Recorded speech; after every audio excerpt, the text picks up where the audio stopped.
Good morning. ഞാൻ doctor Biju Varghese, consultant psychologist.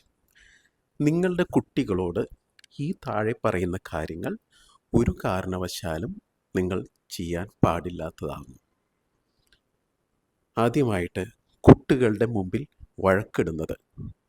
രണ്ടാമത്, ഒരു കുട്ടിയുടെ ശിക്ഷണത്തെ സംബന്ധിച്ച് വ്യത്യസ്തമായ നിലപാടുകൾ എടുക്കുന്നത്. മൂന്നാമത്, കുട്ടികൾ ഉപയോഗിച്ച് പങ്കാളിയോട് എതിർപ്പ് പ്രകടിപ്പിക്കുന്നത്. 4, പങ്കാളിയോടുള്ള ദേഷ്യം കുട്ടിയോട് തീർക്കുന്നത്. 5, കുട്ടികളുടെ പ്രശ്നങ്ങൾക്കെല്ലാം കാരണം നിങ്ങൾ ഒരാളാണെന്ന് കുറ്റപ്പെടുത്തുന്നത്.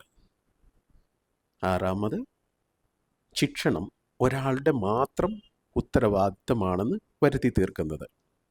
7, മറ്റുള്ളവരുടെ മുന്നിൽ കുട്ടിയെ താഴ്ത്തി പറയുന്നത്. 8, കുട്ടി നിങ്ങളെ ഭരിക്കാൻ അനുവദിക്കുന്നത്. 9, അധിക്ഷേപ വാക്കുകൾ കുട്ടിയോട് പറയുന്നത് അല്ലെങ്കിൽ ലേബലിംഗ് ചെയ്യുന്നത്. 10, സമപ്രായക്കാരായ മറ്റു കുട്ടികളുമായി കമ്പയർ ചെയ്യുന്നത് അല്ലെങ്കിൽ താരതമ്യം ചെയ്യുന്നത്.